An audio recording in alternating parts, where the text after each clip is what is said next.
Mike covered his ears, but the sound was deafening. He felt like he was going mad. And then, everything went black. When Mike came to, he was lying on the floor, the room empty and silent. But as he stumbled out into the hallway, he saw something that made his blood run cold. A sign on the door read, "The Nursery of the Damned." As Mike stumbled out of the nursery, he felt like his world had been turned upside down. The sign on the door seemed to sear itself into his mind.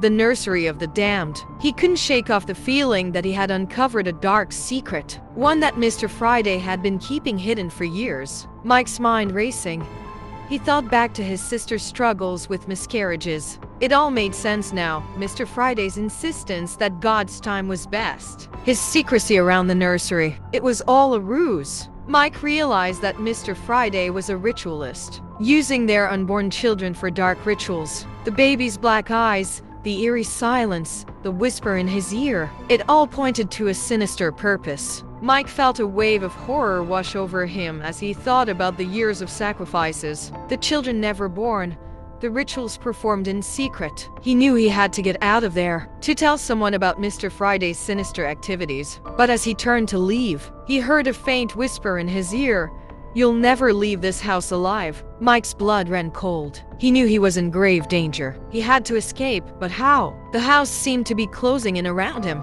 and he knew he was running out of time. Mike's heart racing.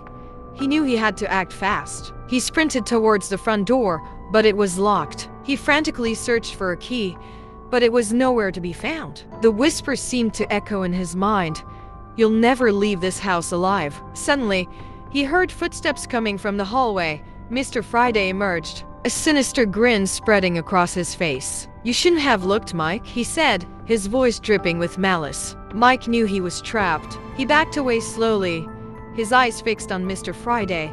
But as he turned to run, he felt a cold hand grab his shoulder. He spun around, but there was no one there. The hand tightened its grip, pulling Mike back into the darkness. Mike screamed, but his voice was muffled by some unseen force. As the darkness closed in around him, Mike realized that he was doomed. The Nursery of the Damned had claimed another victim, and he would never escape.